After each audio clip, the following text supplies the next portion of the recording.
přišla a přizvedli pozornost do všech. Děkuji moc, hodně štěstí. Vážení maturanti, vážená maturitní komise. Když se naplnil čas, tak nastal tento maturitní den. Milí maturanti, dovolte mi, abych vám představil maturitní komisi. Vítám paní zástupkyni ředitele pro výchovu a hlavní vychovatelku Marii Vojáčkovou, paní zástupkyni ředitele Veroniku Voňáskovou, pana ředitele SGV Františka Silného a v neposlední řadě vítám paní předsedkyni maturitní komise Terezu Kovaříkovou. Vítám samozřejmě také zbytek maturitní komise.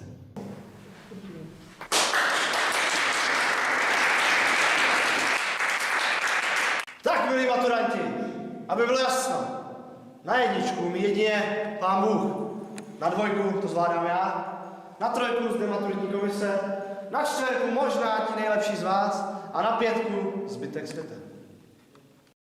Tak, pane Valenta, dostanete jedničku. Měl jste to velice pěkné. Co na to porota? Porota samozřejmě souhlasí. Děkuji. Tak, kdo je tam dál? Snadné ten hňub. K naší smůle je to tak. Tak toho vyhodíme hned, ten se ani neučil. Ale Bůh je milosrdný, tak dejme mu aspoň tu šanci, co když se opravdu učil. No dobře, když to říká duchovní autorita, dáme mu šanci. Pane Nevřivý, můžete vstoupit.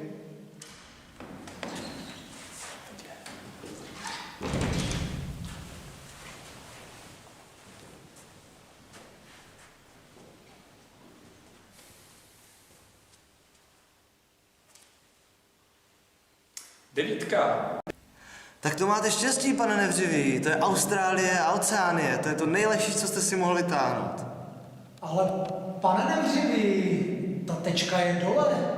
To není devítka, to je šestka. Tak to máte smůlu, pane Nevřivý. To je litosféra. Na tady tomhle jsme loni vyhodili všechny tři, co si to vytáhli. Ale nic si z toho nedělejte. Budete aspoň další do sbírky.